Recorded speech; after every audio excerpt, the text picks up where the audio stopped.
What's going on, everybody? KingofDragons 5000 here, coming at you with another figure review. Today we'll be having a look at the NECA New York Comic Con exclusive Batman vs. the Alien. And so here we have Batman and the Xenomorph posed and out of the packaging. Before we have a look at the figures, let's actually take a look at their accessories. Now, this set is a little bit light on the accessories, because only Batman gets accessories. We do have two right hands. We have a right fist for Batman. We have a right hand for holding a batarang. And then we have a single batarang which does fit in between the fingers, and it looks really good. Other than that, this set really doesn't come with anything else. No more Bat gadgets, no alternate head for Batman. The Xenomorph, I don't really know what you would want to include with the Xenomorph, but just a little more Bat gadgets would have been a little nice, seeing as how this is an exclusive set. So with that out of the way, guys, let's actually have a closer look at the Joker Xenomorph and Batman. And so here we have a closer look at the Joker Xenomorph, and it's done really, really well. There are some issues I have with it, but that's mainly quality control issues. It's nothing against the figure.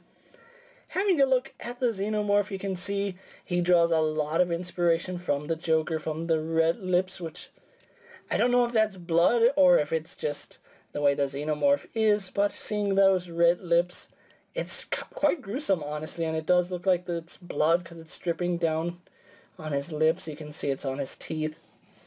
We do have this really nice green translucent dome, which you can see the innards of the Xenomorph skull.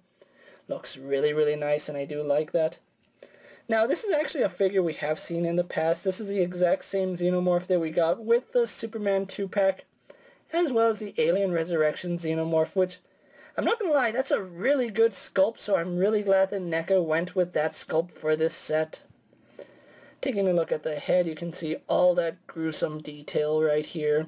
Even the back of its skull, you can see its carapace right here. Looks really, really grotesque.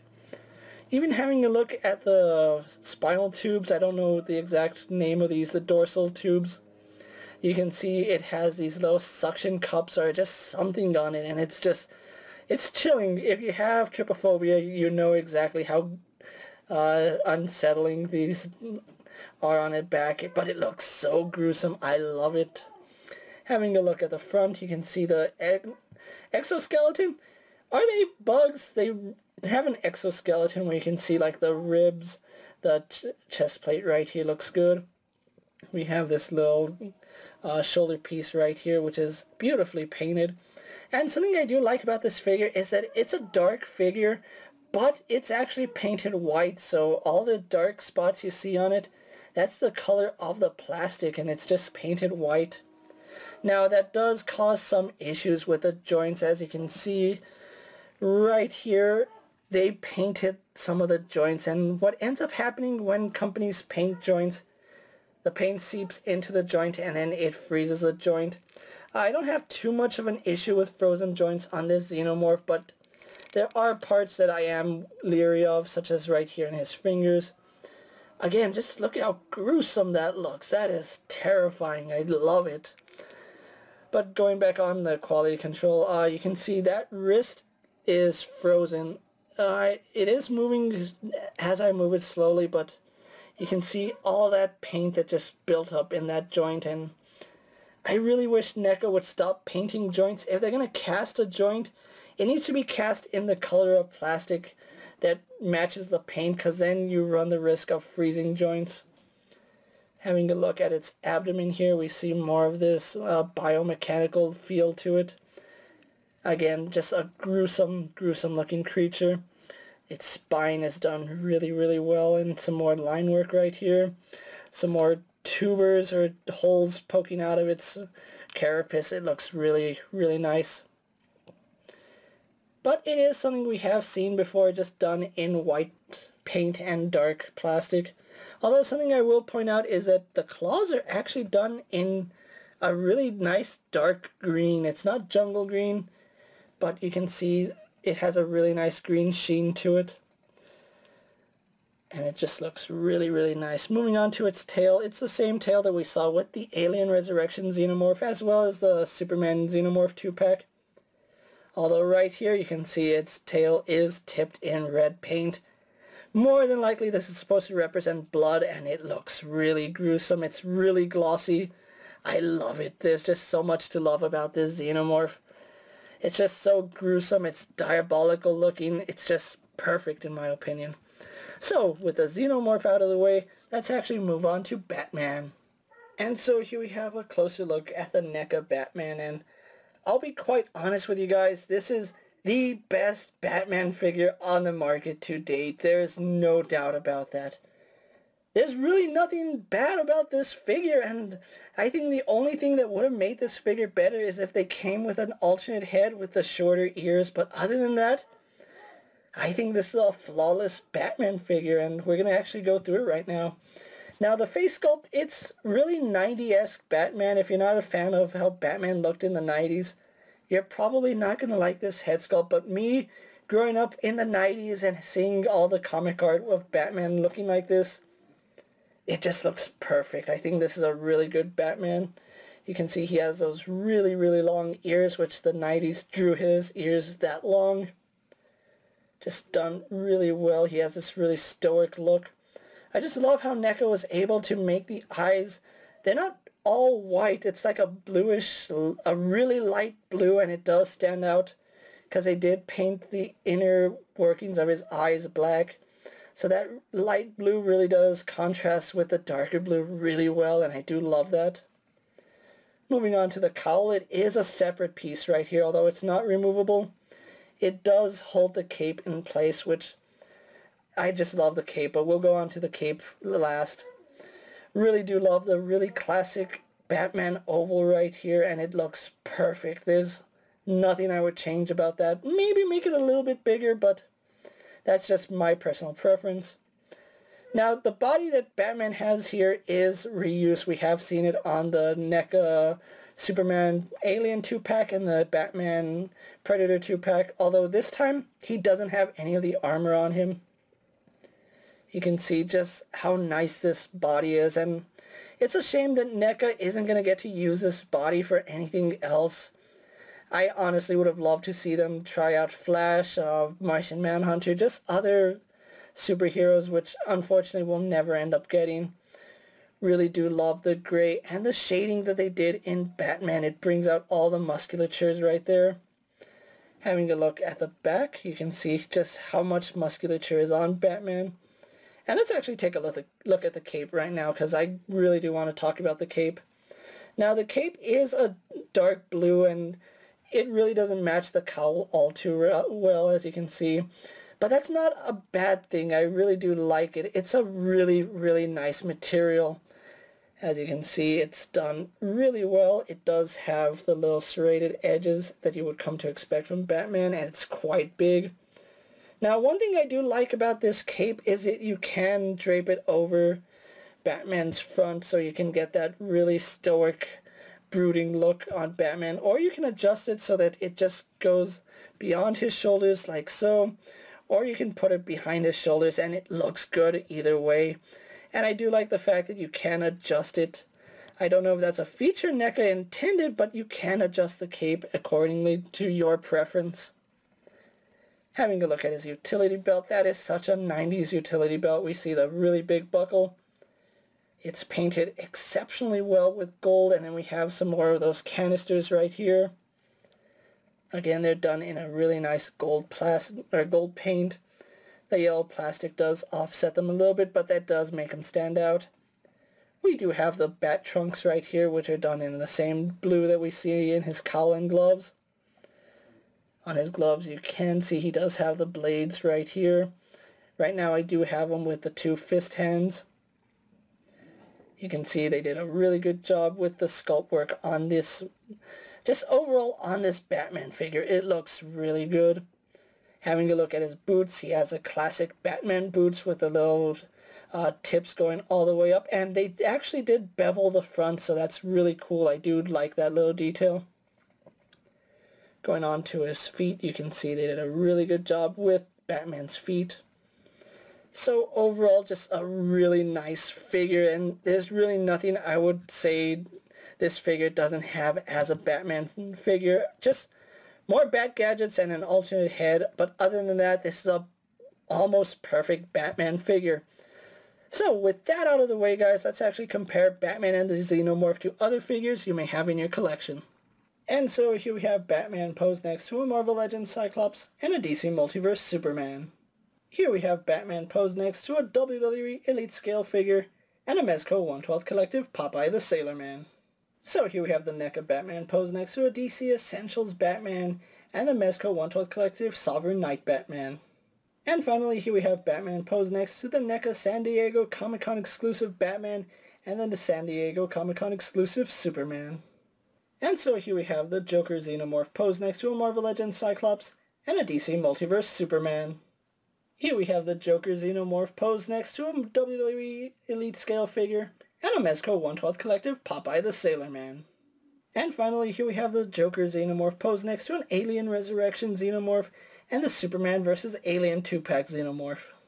So with all the comparisons out of the way, let's actually move on to their articulation, and we'll start with the Xenomorph.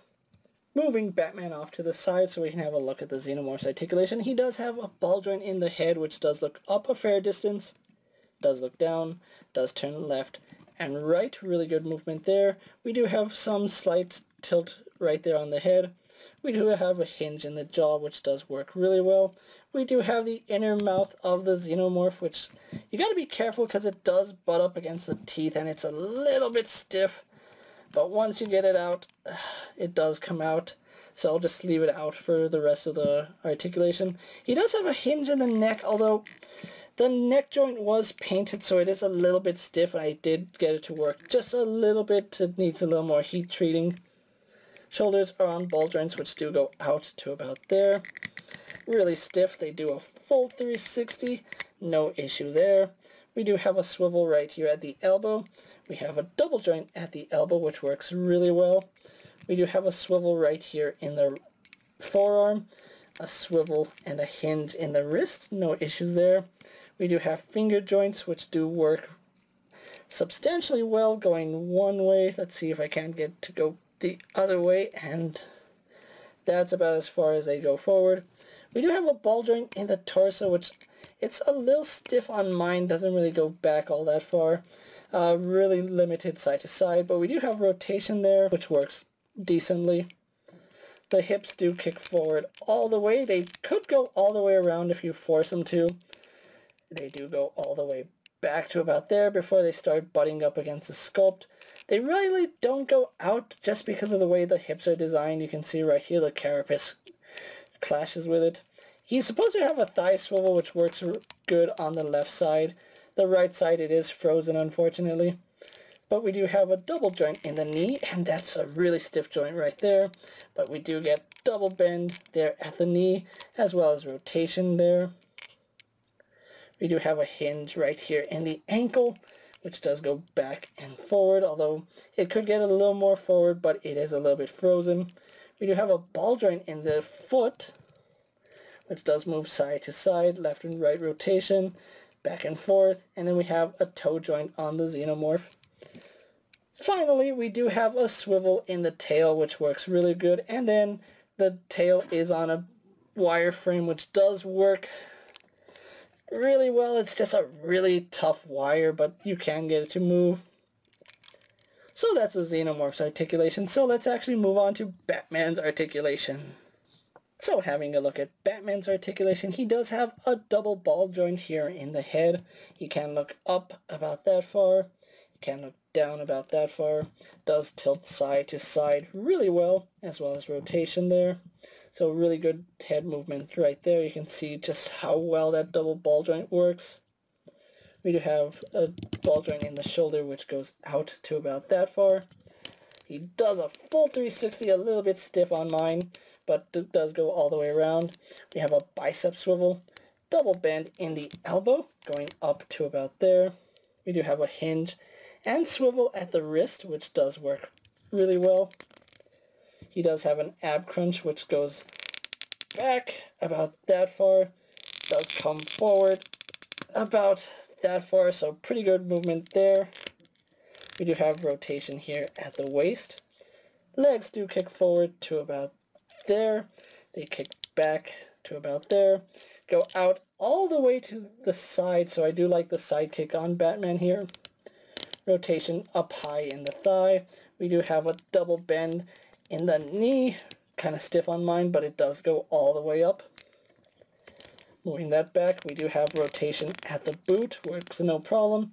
We do have a hinge in the ankle, which goes back about that far, goes forward about that far, and we do have a toe joint. Unfortunately, mine is stuck, and that's the same on both feet. So overall, really good articulation. The toe joint doesn't really bother me because it's frozen in neutral position, so that's a good thing. So with the articulation out of the way, let's actually get these guys posed for my final thoughts, and then we'll wrap up this review. And so here we have Batman and the Xenomorph posed for my final thoughts. Overall, really love this set. Batman is an exceptional figure, and it is my go-to Batman in my collection now. It's going to be really hard to find a Batman to compete with this figure. As far as the Xenomorph goes, even though I have plenty of Xenomorphs in my collection, I still feel like this is one of my favorite designs. The green dome on this Xenomorph, as well as the green nails, the red blood on the lips, as well as on the tail, does make this stand out from any other Xenomorph I have in my collection, and I have several Xenomorphs that are pretty impressive. As far as this 2-pack goes, I think this is a really well executed 2-pack. Now, originally NECA was going to release this set as a set that you can find in stores. However, due to licensing issues, the set was cancelled, and we never expected to actually see the light of day, which I'm really glad NECA found a way to give us this set. This Batman is my go-to and the definitive Batman in my honest opinion, and this Xenomorph is a welcomed addition to my collection. Now, if you are looking for this set, the only way you could get this set is if you pre-ordered it from NECA's website during their New York Comic Con 2-pack, or if you actually went to New York Comic Con to pick this set up. I actually ordered this set as well as the Green Lantern from the NECA website. Now, if you are looking for this 2-pack, I have already seen it go on eBay for $120. That's what I paid for both sets, $120. That is a huge setback if you're going to buy this set secondhand. If you can find this for a good price, don't wait up on it, because chances are this set's value is just going to go up and up and up, especially with how nice this Batman figure is. With that being said, guys, I'm KingofDragons 5000. Don't forget to like this video, leave a comment, subscribe to my channel, go check out all my other action figure reviews, as well as all my other NECA videos. Hopefully you find them informative. As always, if there's a figure you would like to see me review, let me know down in the comments, and if it fits in my collection, I'll definitely have a look at it. While you're at it, check out my Instagram account for new and exciting action figure photos, and ring that bell to be notified every time I upload a video. Remember, even if you're subscribed to my channel, you gotta ring that notification bell just so you don't miss out on any of my videos. Until next time, guys, I'll see you later. Take care, everyone.